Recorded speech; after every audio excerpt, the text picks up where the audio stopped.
Yep, that's me. I bet you're wondering how I ended up in this situation. Well, let's go back to the beginning. I'm what some would consider a veteran Genshin Impact player. By the time 3.0 arrived and the release of playable Dendro characters, I'd been playing the game for over a year and a half. I was finally starting to grasp how artifact substats worked. Well, sort of. And the idea of learning a whole new elemental playstyle was not something I was interested in. It's been 2 years since then, and honestly, I still don't really know how Dendro works. However, as a connoisseur of pretty anime men that struggle in the height department, as soon as I saw Kinich in the Natlan trailer, I knew I needed to have him. Then I found out he was Dendro. That said, one of the unexpected results of these solo challenges, besides some mild PTSD at the sight of Abyss Mages, has been that I've substantially increased my understanding of the individual playstyles of characters, and so my ability to play with them increases too. Initially, I had decided to do this challenge so I could learn how to play with a Dendro character that is able to do damage alone, and hopefully learn Dendro reactions as I go. However, the voices took over, and recording the video got pushed back a little in favor of building Kinich on my main account, which, in the meantime, I'm a woman of my word though, so I stuck to this challenge, but at least having a baseline of his playstyle will make things a little less embarrassing. Probably.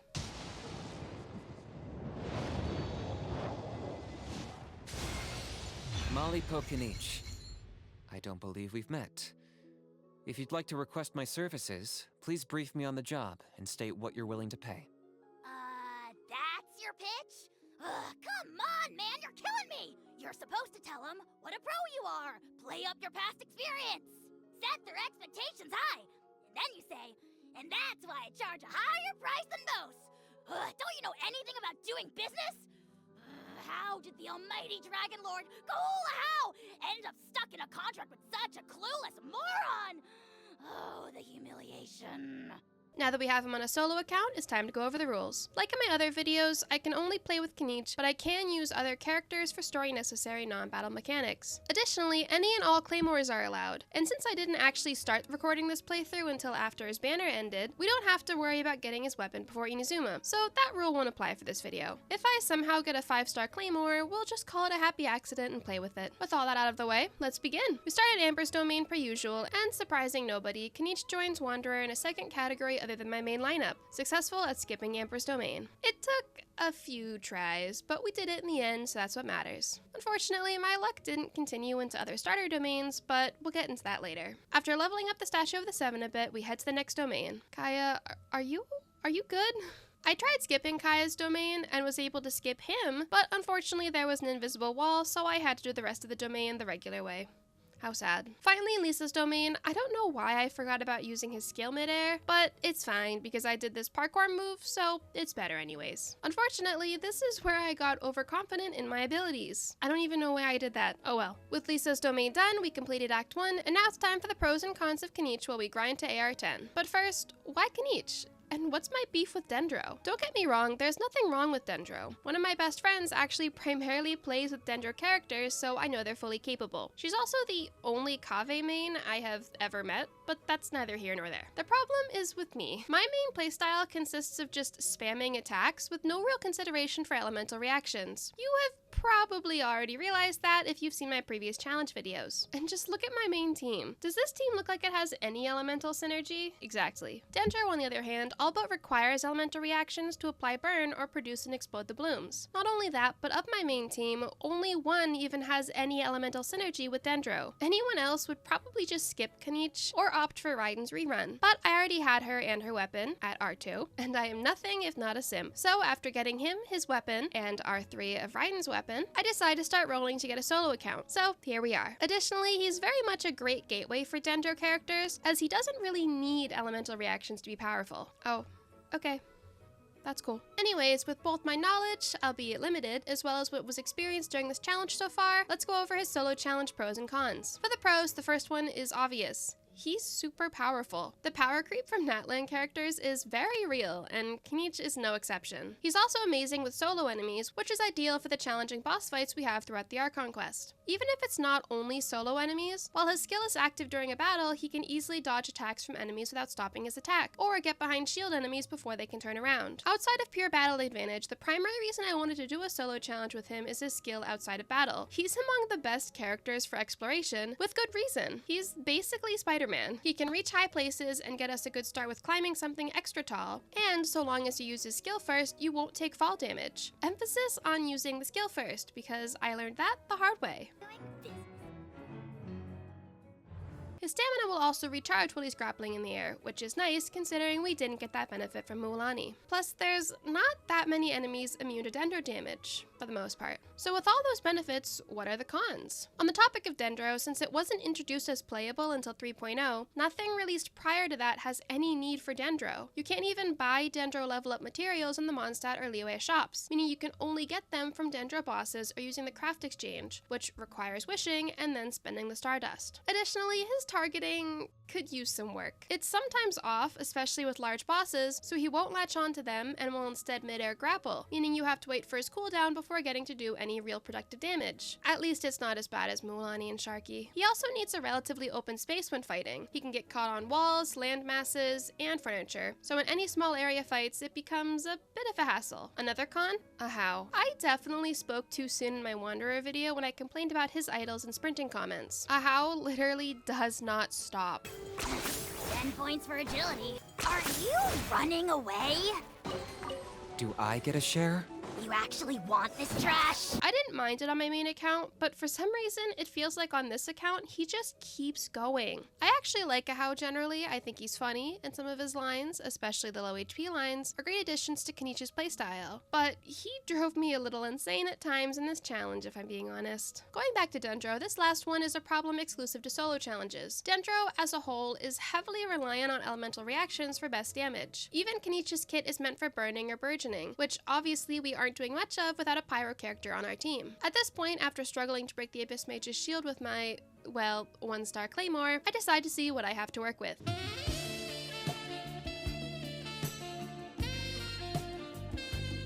With the definitely best in slot weapon, we have a much better time farming the ley lines, and after 3 to 5 business years of beating up an unspeakable amount of hilly trails, slimes, and another test subject. we finally hit AR10, so it's time to return to Mondstadt to start Act 2. We return to the Knight's headquarters, ignore Kaya and his story quest, which will have consequences, and go meet with... oh, oops. Wrong door. Putting Kinich next to the Mondstadt characters never ceases to make me giggle, because if you never experienced Genshin before, you would never guess these are characters from the same game. Kinich gets a new mission to hunt down the green guy. I guess the Saurian hunter is becoming an Archon hunter. After running around aimlessly in the city, we catch up to Venti, watch his performance, and play another round of tag that we didn't sign up for, this time bringing us to Windrise. Honestly, who needs a bow user when you can just shoot at these guys from the sky? Let me handle this. A few moments later. Freeze! Well, that's the last time we ever let Venti handle anything. We show off to D-Luke. Ignore that, that was just practice. And after he agrees to help us, we leave the tavern until nightfall, which, just like past challenges, it's still nighttime, so we just go right back inside. Jean apparently came in the back entrance, which is something that I learned about a few months ago, despite playing this game since 2021. D-Luke combines his personal funds with the Knight's funds to pay for Kenich's fee, or something like that. And we head to Springvale to break into the Fatui hideout. We intimidate the Fatui agent, which honestly is a task that probably should have been harder than it was. Despite the fact that I've done this domain so many times, I didn't fully realize the best method to avoid fighting in this area until after this video. I'll elaborate on it in a future video when I actually do it correctly, but for now, just know I've made slow improvements in playing. Heavy emphasis on slow. We get the key from the timid guard and head up to fight not Zhongli. In my Arlecchino video, I had a joke calling this guard Akumatai Zhongli and got a few comments of people saying, that's actually Hawkmoth's voice actor. For better or worse, I did in fact have a miraculous phase, so I know all too well. Kinich definitely does the best with this fight out of all the challenges I've done. The Fatui guard didn't even get a single hit on us. He did manage to apply pyro to us, but it was during the burst animation, and it didn't even lower Kenich's HP, so I'll stick with no hits. Speaking of Kenich's burst, I know you're supposed to cast it first because it extends the length of his burst, but it's such a small difference after factoring in the burst animation, so I just don't care. You should all know by this point that if you want to see a character used to their maximum potential exactly how they're made to be played, this is probably the wrong channel. We return to the tavern, give Venti his lyre, and find out we need to get more tears from Dvalin. Up first is the Ruin Guard at these, well, ruins that it's guarding. Anyways, we make pretty easy work of the Ruin Guard and do some humblingly low physical damage while waiting for the skill cooldown and successfully collect the first tier. Next is the ruins in the and then went to Datagupa Gorge. Honestly, I still don't know how to pronounce it. We're going to the ruins in the woods. What woods? Unimportant. Initially, I was going to try to avoid these enemies because I've never been particularly successful with them, but the Meteoril apparently has hawk vision and clocked me from over here. Fine, I mean, what's the worst that could happen?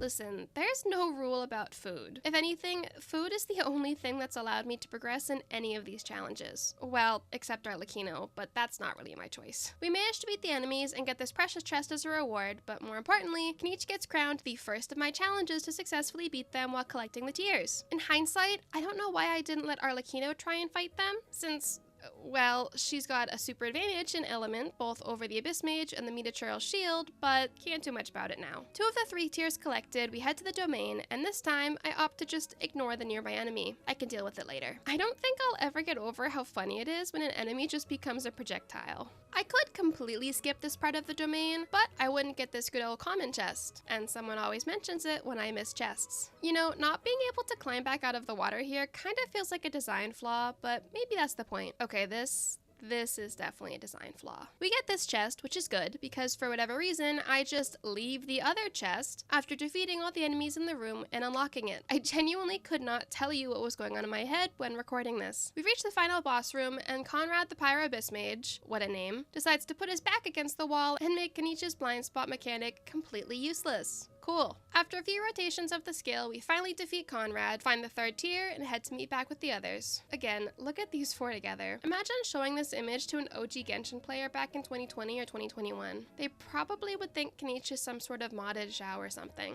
At Star Snatch Cliff, the combination of Paimon and Ahau in one place is enough to get Dvalin to come and yell to silence them. Honestly, understandable. With Act 2 complete, it's time to return to the city to unlock daily commissions and level up for Act 3. I start my first round of commissions, but after feeding the ducks for Timmy, I have a horrible realization. Since I didn't do Kenich's trial prior to the end of his banner, I have no way of getting the material he needs to ascend past level 20. And the waypoint outside of Natlan doesn't automatically unlock until we defeat Dvalin. Specifically, the level 26 Dvalin. What does this all mean? If I want to ascend Kinich, I have to walk all the way to Natlan.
After all that, we finally made it to Natlan. Unfortunately, we have to do the Saurian quest, which also means fighting level 36 wolfhounds. I'll be so honest, if we could defeat them, we probably could have defeated Dvalin at level 26, and avoided all of this. It took a while, but we did defeat the wolfhounds. I decided to go with the name Aha because, well, it's only right. Saurian companion by our side, we tracked down Kenich's materials, dodging all the much higher level enemies, and once we hit AR 15, I can finally ascend Kinich. After some exploration in Liyue, and a few more days of daily commissions, and opening a lot of treasure chests because I ran out of resin, we reach AR 18 and it's time to start Act 3. We have a much nicer time with the Abyss enemies than we do with Mualani, well, minus Kinich grappling into the air instead of one of the enemies. Also, I don't want to hear it from anyone about how we're not going into the little blind spots all the time. I know you're supposed to do that, but I get tunnel vision with enemies, and my brain just kind of goes autopilot while attacking. Will I ever improve that? Probably not. Keep your expectations low. Heading inside Stormterror's lair, if it wasn't obvious already, I really love using Kenich's skill. Grappling the whole way up, I do my best to avoid the enemies. Why? Well, with Kenich's battle style...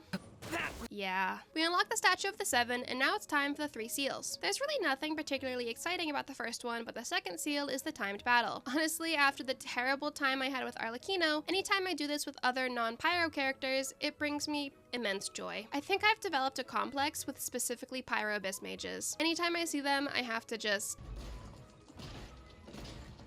Anyways, the final seal doesn't necessarily require fighting this group of enemies, but where's the fun in running away? I would never run from a fight. With the 3 seals broken, it's time to fight Dvalin. Well, after the worst minigame Genshin Impact has ever done. Honestly, I was a bit worried about how Kinich would do with this battle. His strength speaks for itself, sure, but considering his skill requires moving around in a larger area, I was worried he would struggle with attacking the blood clot, or if he used his skill to bring Dvalin down, it would run out before we could climb up. Despite my concerns, Kinich managed to defeat Dvalin in 1 round, though he definitely waited until the last possible second. Returning to the city, we clean up the hilly trail barricades, talk to some townsfolk, and meet with... After starting Kaya's story quest, we can return to Good Hunter and continue the last of the Archon quest. In exciting news, I finally found another thing to do during these quests. Bully Amber. Recently I read this theory that the Gnosis Signora stole from Venti was a fake, and honestly, I would love to find out that Venti is actually 10 steps ahead, and we don't find out until we get to Snezhnaya. I mean, he fixed the liar, who's to say he didn't fake the Gnosis? Then again, I'm absolutely not smart enough to unwrap all the lore in Genshin, so I just think Venti providing us with insane levels of trolling would be peak. We've reached the end of the Mondstadt Archon quest, so now it's time to level up so we can head to Liyue. I primarily did what I always do: daily commissions, ley lines, and story quests. One of the early daily commissions is helping Glory collect dandelion seeds. Without an animo character, you can't farm dandelions and can't complete the quest.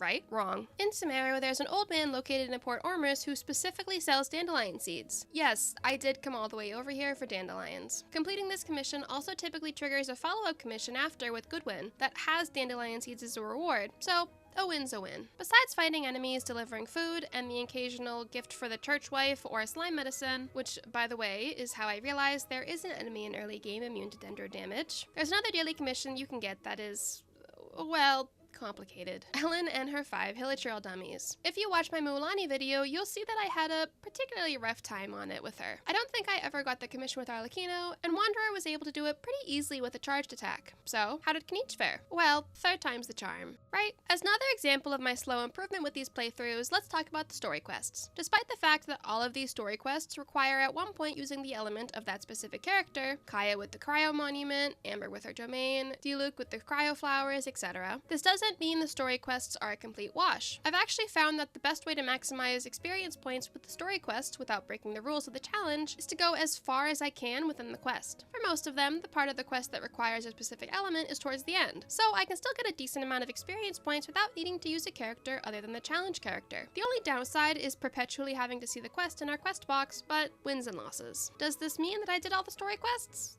Well, no, but we'll get to that later. I had already started Amber's story quest back before Act 3 for the sole purpose of preventing what happened with Kaya. I guess at least I got one of them? We do our flying exam with Amber, a little spin around the Barbados statue. Is this really necessary? And after my mistake with Muulani, I make sure to just slowly float down to the Adventurers Guild. Like I said before, he may not receive fall damage after casting his skill, but this is not one of those times. In Springvale, we fight some treasure hoarders and head inside the domain. Kinich, like Wanderer, is one of the few who can freely complete this domain without needing assistance from Amber. We skip over the gate here, we use his skill to turn off these electric, things. And best of all, we get to use his skill to take out enemies on these platforms. Something great with Kenich's skill is sometimes he does successfully manage to grapple onto enemies on a platform, so he's able to do damage without even jumping onto the platform and risking damage from the pyro bombs. We make it to the final room and defeat Raptor and his underlings with, well, a concerning lack of effort, and successfully complete Amber's story quest. Yay! Next on the agenda is entering the galactic butthole in the sky and heading to unlock the Spiral Abyss. Was I the only one who initially didn't know this connected to the Spiral Abyss? On my main account, I was scared where it would bring me, so I literally ice bridged all the way there. I didn't actually try the Spiral Abyss yet here, but I figure I can come back later when I do floors 1 through 4 without much effort. After that, it requires 2 teams, so... After some Liyue exploration and unlocking this area with the 3 chests, we head back to Mondstadt and start Razor's story quest. Turns out, you do not need to do Lisa's story quest to unlock it, so a personal victory for me. We find Amber trying to figure out how to farm these dandelions, and we inform her about the shop in Sumeru. And then we discover there are canon psychedelic mushrooms in Mondstadt, and apparently Paimon has a habit to kick. Joining Amber in her trip to Springvale again, we talk to, not Mona, Bless you. and then not Diluc. Ever seen a wolf in my life? Man, they really had a small group of voice actors back in 1.0, huh? Returning to Wolvendom, we fight Boreas, well, sort of, and complete Razor's story quest. After farming some ley lines, we hit AR-23, so off to Liyue we go to begin the Archon quest. We talk to not Kuching, Given that you just left your godless city, and head to the high grounds. There's not a lot of new ways to explain Rex Lapis falling from the sky, and nothing really changes between playthrough...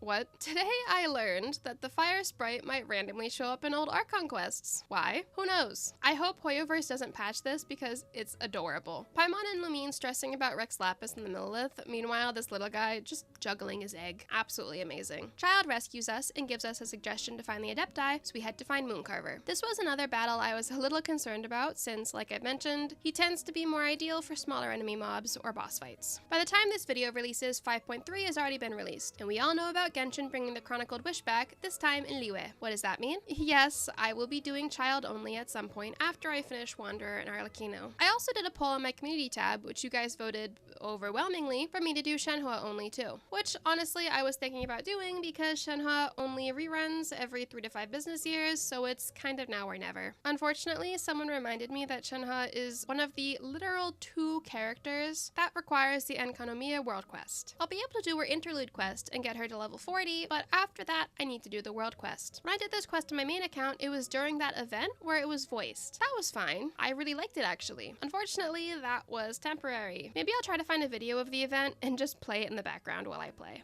Our fight with the Millelith over, it's time for Kinich to go find the rest of the Adepti. I started with Mountain Shaper first again, but this time I'm going with joy and excitement. Why? Because we finally have a Claymore. This quest is honestly tolerable with a Claymore. We talked to Li Ding, and I actually had to Google him recently because I realized he weirdly resembles the Grand Thief that we find dead in front of the inverted statue. And while the Grand Thief's Genshin Wikia specifically mentions the resemblance, what I find funnier is the brothers actually appear in Hu Tao's trailer too. I feel like after that incident and now this, maybe they should find a different career path. They don't seem very good at being treasure hoarders. Well, I guess I'm not getting those drops. You know, he's been here at this specific amber in multiple solo runs I've done. Maybe I should start here from now on. We reunite the siblings, Lumine can't relate, and head to find Clav Retainer. We make her some food, someone has definitely cooked your... and head into the domain. One very satisfying domain skip later, it's finally time to go find Zhao. To convince the cook to do his job, we have to clear out the ghost. So I guess Kinich can add Ghost Hunter to his resume. He's hunted Archons, Saurians, Adepti, and now Ghosts. Speaking of hunters, honestly, I've started getting a little bit of misery from this battle too. Recently, I had a terrible time fighting it with Gaming, which, yes, is coming eventually. This time wasn't nearly as bad. It was more annoying that I had such a small amount of HP left, but had to wait around for my cooldown. Instead, I opted to give myself some entertainment and put a How in the background of the cutscene with the ghost girl. Worth it. We talked to our Animo equivalent, though, to be honest, Kinich probably has enough trauma to have gotten an Animo vision. I guess they had to meet a Dendro quota. That actually makes me wonder what sort of tragic backstory the new Animo girl is going to have. I don't think a single Animo vision owner knows even a second of peace. Anyways, we've successfully met with all the Adepti. Well, the most important ones, I guess. So we return to the harbor to update Child and complete Act 1. I decided to pre-farm a bit for AR-25 and Ascending Kinich, so up first is his weapons domain for our beloved debate club. And just so we're all on the same page, this will probably be his weapon for the remainder of this challenge. Okay, listen. I know Earthshaker is his best free-to-play weapon, but here's the thing. I don't care. I don't want to farm for it, especially considering Kinich cannot benefit from the weapon's skill unless he's fighting a pyro enemy. Meanwhile, the debate club's skill is something he can take advantage of, especially with refinements. If I could pull refinements, that is. If they release or rerun a weapon that would be better for him, we can reconsider the debate club. For now, we're sticking to this. Next is heading to Natlan to fight the Mountain King for our ascension materials. Initially, I was incredibly nervous about this because obviously a boss with a character that shares the boss's element never goes well. However, Kinich is probably the single character that's actually really great for this battle because he can steal the little firebomb things from the Mountain King and do huge damage with them. I didn't actually know this ahead of time because when do I ever research these videos? So this was a huge surprise and honestly a massive relief. Was it an easy fight? Well, Still no, but it was easier than I anticipated. After doing a couple world quests in Liyue, we hit AR 25. Being able to filter the crafting based on the character we're farming is easily one of the best quality of life updates that Genshin has implemented in a very long time. We ascend and level up Kinich and get a snazzy new color upgrade to the debate club. I still need to farm his talents, but I have to actively remember to log in on the right day for that. What am I doing now? That's a great question. I have no idea why I decided to try out this domain. Going forward, I need to remember during these playthroughs that editing is a nightmare if I opt to go and continue leveling after reaching the AR for the next quest. I almost never use the footage, so it's just hours of wasted time. It flows more smoothly for editing to just reach AR 25, either do the Ascension domain or return to Liyue for Act 2, and then after that's done, I can go back to leveling. You'd think I would have learned that by now, but oh well. After that, we finally return to Liyue, head into the bank, and start Act 2. We have our dinner with Zhongli and Child, feeling vaguely like a third wheel with AO3's third most popular Genshin ship in 2024. Returning to Mondstadt with Zhongli, we finally reached the first thing that Kinich cannot do alone. Initially, I thought I was absolutely huge-brained and went to Natlan to get one of these fire bombs that he can use. Unfortunately, as soon as you leave the boundaries of Natlan, you get this message. I can't say I didn't try. I decided to try to use Chevreuse for this, and very quickly find out she is probably the worst character to use here. Amber it is. Up next, visiting Madame Ping, obviously.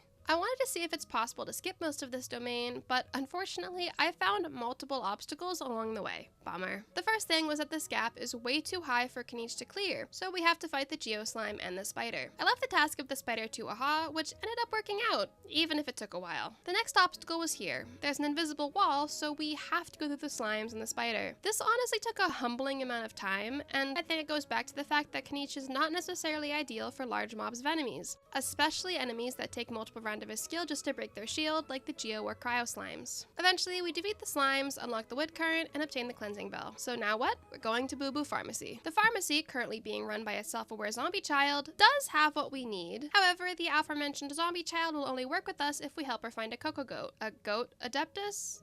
Are we supposed to go find Kanyu's mom or something? No, probably not. After successfully opening all of these chests, we fix the ballista, and now we get to fight some treasure hoarders. Not too exciting, but you know what? A fight is a fight, so I'll be happy with what I can get. Back in the city, we disappoint Chi-Chi, meet the single character that kept the hope of playable Dendro alive for 2 years, and get dinner with Zhongli to wrap up Act 2. Yes, I'm keeping it that short, don't look at me like that. After doing some daily commissions, we meet with the queen who minded her business during the Liyue fiascos. Honestly, very valid of her. Finally deciding to be productive, we return to Mondstadt to begin the Ascension domain. I feel like I never actually show this in full, so let's do another Yap segment. I mentioned a bit ago that I plan to do a child only and Shenhua only. Additionally, on my community tab, I shared that my next challenge is going to be Nouvellette. I'm sure some people a bit less familiar with my channel are probably like, girl, how much money are you putting into these challenges? The answer is actually nothing. All of my accounts, unless I explicitly state otherwise, are completely free to play. Last year, when I first decided I wanted to start making YouTube content, I started a very long journey of making an unholy amount of reroll accounts. The moment,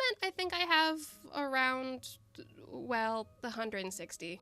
Yeah. On those accounts, anytime an event happens that we get a lot of Primo Gems, like the Nouvellette Apollo Gems, Anniversary Rewards, or in this case, Lantern Rite, I log into every account to claim the Primos. At this point, it's just using the Primo Gems, seeing if I get lucky, and repeating on the next account. For Lantern Rite, once the daily login and the in-mail rewards start, I'll be doing a whole lot of that. I have no idea what to expect with the Chronicled Wish banner since it's a separate pity count, but I'll probably prioritize that since if I have leftover accounts, I'd like to try for other characters. Maybe one day I'll be able to successfully have a solo run for every limited 5-star character. I mean, there's probably not going to be much else to do when Snezhnaya releases, right? I've had some people ask me if I'll do Wuthering Waves or Honkai Star Rail challenges. To be honest, I'd like to, especially because I've been meaning to restart Wuthering Waves, and I'm very obsessed with the character designs for the next planet from Star Rail. I think if I can get myself a more organized schedule for recording, editing, and so on, maybe I'll consider broadening my horizons. Wow, that was a long yap. In my Wanderer video, I complained about not getting a cool freeze frame after finishing the domain. I realized during this recording that it only happens if completing the domain levels me to AR 26, since that unlocks story quests. The more you know. With that out of the way, I head to Natlan to farm his talent books. I'm still angry this domain is entirely the baby Saurians. Why do they do this to us? We get enough books after a few rounds, so once we buy the necessary fangs, yes, a buy, just because Kinich is a Saurian hunter, does not mean I have to be one, we level up his talents. After some more Liyue exploration, we hit AR 28, so it's time to begin Act 3. Now, I'm going to be fully transparent here. Before starting Act 3, I did come here and test if this was possible. After a lot of trial and error, I found it is possible, but it just takes some luck. Even now, knowing that it's possible, it still took me several tries to get it right, but I was not willing to admit defeat, so I kept at it, and eventually we hit it just right and landed on the platform unassisted. Take that, Animo Pinwheel. We go down to the ballista to fight the Millelith again, and honestly, it's a good thing we ended up becoming like the hero who helped save Liyue, because this is the second time, third if you count Child's rescuing of us, that we've beaten up Millelith soldiers. You would think that we would have faced, though, I don't know, consequences. Oh well, perk of being a main character, I guess. After Kuching tells us the actual way to the Jade Chamber, we make our gift, courtesy of Paimon, and head to meet Ningguang. You know, being at the highest point during a lightning storm seems like a terrible idea. Could we maybe,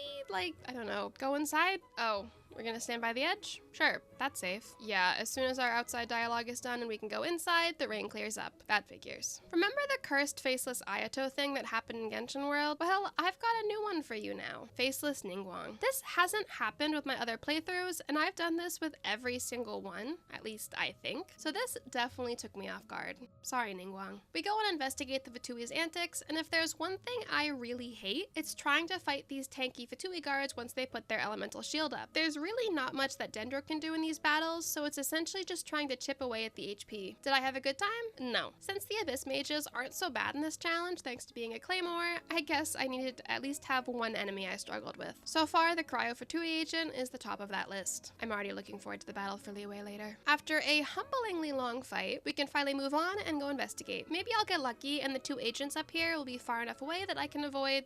Oh. Luckily, I was able to defeat the Pyro Gunner before he triggered his shield, but I was not that lucky with the Hydro Agent. Honestly, the Hydro Agent normally wouldn't be that terrible of a fight, but he had the worst possible location, making it absolutely impossible for Kinich to properly move around. Wow. And I didn't even get any drops from him. Lame. With this massive plot uncovered, we opt to bench it for later and go find Zhongli instead. I'm gonna be honest, I don't have a bit here for Kinich. We can just save it for Child only, because the memes I have available to me for that series are endless, and I am very much looking forward to it. Whenever you're ready. Luckily, I have a better time here with Kinich than I did with Wanderer, and I do not get rocked by some angry flowers. Finally, it's time for us to return to Liyue and take on Child at the Golden House. As I did in the past, I'll leave the uncut battle for you all to watch. It's not exactly exciting, but hey, take it up with the ones who nerfed him. This chance is hard to come by, so show me all you've got. So very few ever get the chance to square off with the Fatui Harbinger. So come now, amuse me, and don't you dare disappoint.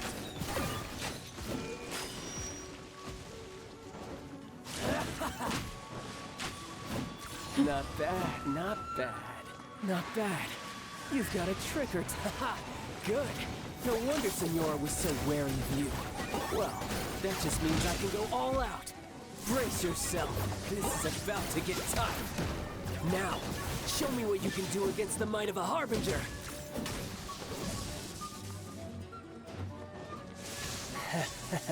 Locked up. Raging tide.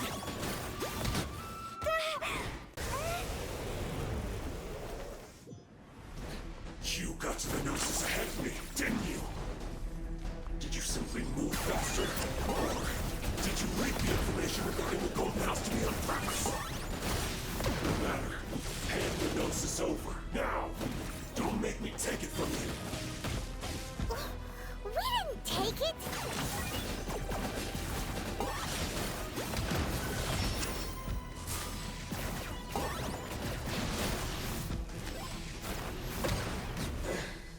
Some you win, and some you lose. With Child defeated, our next battle is for the survival of Liyue. I really hope Kinich is getting paid well for this, because it's kind of a hefty mission. Maybe he can just call it even with the Traveler for saving Natlan from ruin. You know, maybe the way I'll add variety to these challenges is I'll pick random long battles or domains as time for the yapping segments. Today was the Ascension domain, perhaps next time will be this battle. Who knows?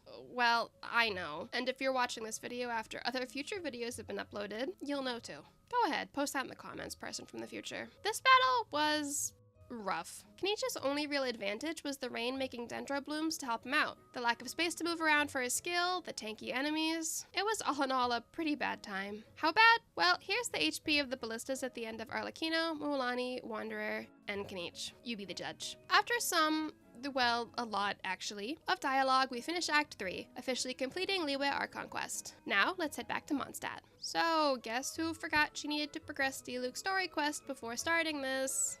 I did. I need to make a checklist for myself of what to do and not to do for the most efficient playthroughs. Then again, I need to hold on to my title of worst at Genshin, so... Fun fact, if you've ever questioned my claim of not speedrunning, the surefire way to check this is in my challenges, see if at any point the Stellar Reunion suddenly shows up. Chances are, it does, because I got to a certain point in recording and benched the account for a while. Or I forgot to finish, which was the case for Kinich. I have actually triggered Stellar Reunion so often with Arlecchino that I have 44 fragile resin. Maybe after I finish the main Archon quests, I'll just try to build the #1 Arlecchino and just go into random worlds to show off. Not like I can do Spiral Abyss or Imaginum Theater with one character. We go to find Charles and start Diluc's story quest. As it turns out, the key to unlocking Dainsleif's quest this time is Donna for some reason. You know what? I'm not even gonna question it. Lawrence and Wagner offer us pretty much no help, so we return to Charles and wait around for Dainsleif to arrive. I might be delusional. Well, I am delusional. But I really hope that Genshin introduces Quantum or something similar soon. We basically got Skirk teased in the recent update livestream, and I can't picture her or Dainsleif randomly having normal visions. I mean, Dainsleif has point blank said he never received the blessing of the gods, and frankly, I think he would rather turn into a hilly churl than get a vision. I also highly doubt Skirk, who has spent almost her entire life in the Abyss, will have a vision. Something about though where the gods gaze doesn't fall. We accompany Dainsleif to the Temple of the Falcon, and wow, I'm so glad it decided these rocks were a higher priority enemy than the hilly churls actively hitting us. Nice. Initially, I was going to just leave the hilly churl and let it live because we've done the chasm quest so many times that I feel genuinely bad for them, but it kept chasing me, so... I tried skipping this part of the domain, but unfortunately, it didn't go so well. In hindsight, I could have tried to see if Kinich was able to go over to where the Abyss mages usually end up, but, well, can't do anything about that now. Instead, we return with our failure to beat up these enemies, collect our chests, and I decide in the next room that I'm just gonna let the rain lead this fight. Having finally completed the first 2 areas the way intended, it's time for our final battle with the 2 Abyss mages. The best tactic? Shooting them through each other. Somehow, it worked better than I expected. Our next destination with Dainsleif is Wolfendom. I honestly find it a bit difficult trying to think of different ways to explain these same quests and still make it interesting, because I know that while a lot of you guys watch my other videos, there are always going to be people who may find me because of a video, so it's their first time seeing me explaining these quests, and I'd feel bad for skipping big sections. Except Liyue Act 2. That's always gonna get skipped. We beat up some enemy Abyss mobs, do some reading, and return to Dainsleif for our quiz on the reading. I guess we pass because he brings us to Stormterror's lair. At some point, I'm starting to think that despite the fact that we hired Dainsleif, we're just acting as his bodyguard or something. Not that I mind, I'm happy to protect his beautiful face. I swear, I feel like sometimes these monsters know how the targeting works because they'll just back themselves into a blind spot corner. We head to the top of the mountain and complete the Dainsleif quest, so for the last section of this video, it's time to wrap up with We'll Be Reunited. You thought? Yeah, remember earlier when I mentioned recording Ren never seems to record in proper order? In a normal world, it would definitely make more sense for editing to go straight into We Will Be Reunited and to farm for AR30 Ascension after, so I can include it in the next video. However, this is not how I recorded it, so I'm just gonna go with it as it is. We need to beat the Mountain King at least twice, but if I'm lucky, I'll get 2 drops each time, and I'll only need to beat him twice. So how'd that go? Surprisingly well, which is good, because I might have had a psychotic break if it didn't. Another incredible quality of life addition is the collect map for materials. We no longer have to suffer tracking down our materials or having a map open on a separate device. Soon, remembering farming before will be a sign of being a veteran Genshin player. With our farming successful, no, I'm still not killing Saurians, it's time to actually, for real, go and start We Will Be Reunited. In the domain, I do my best to more efficiently collect all the chests, and honestly, I feel like I've gotten better with this bubble platform area. Okay, never mind. Anyways, we don't die, so that's a win. Time to fight the Abyss Herald. As always, I have to use Kinich's burst right at the end so we can get a how in the background of the cutscenes. It's the little things. We meet again. A little sooner than I had expected. I know, right? We literally saw you like 45 seconds ago. Crazy. Our Dane bodyguard duty is continued as we fight multiple different Abyss enemy mobs. I struggled quite a bit with these 2 Cryo Abyss mages, mostly because it's the only Abyss mage that has no elemental reaction with Dendro. Luckily, breaking these shields is much less traumatic than it is with Arlecchino and Pyro mages, so that still ranks #1 in worst enemies. At the second group of enemies, we have more Cryo Abyss mages. Fantastic. The grappler targeted the Abyss mages, but while I was dealing with them, I was getting absolutely rocked by the Ruin Hunter. The result? Yeah. Luckily, these enemies don't respawn or heal if this happens, so it was easy enough to return and finish them off. The last mob for this section of the quest thankfully only has 1 Cryo and 1 Pyro. At least Pyro reacts with Dendro. It also tends to light the ground on fire, so it gives Kinich an advantage with burning and burgeoning reactions. A nice win after 2 rounds of suffering. After a brief stop at the church, we return to Wolvendom, this time to save Boreas. It also means it's time to see how tough it is to beat the Abyss Herald's second phase with Dendro. I'll leave the fight uncut for you all. God, this video is probably 40 minutes long.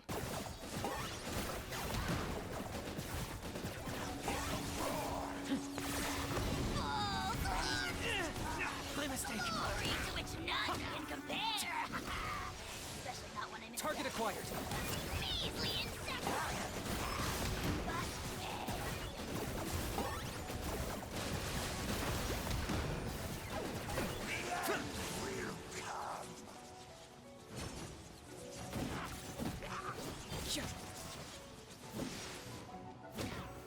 Locked up.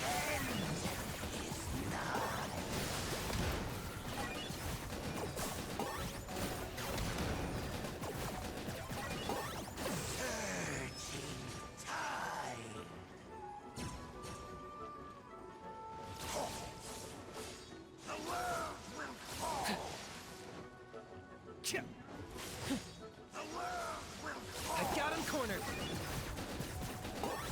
I was truthfully a little bit surprised with how well Kinich did with the second phase of the Abyss Herald. At least I don't have to suffer fighting these guys. Finally, we go locate the eye of the first field tiller and return to the ruins from the beginning of the quest. I did miss one of the chests, but honestly I was a bit delayed in remembering that I can grapple while midair. It's one of the best passive abilities for someone like me. It's a quick way to correct poor choices. The final fight of this quest took all of 12 seconds.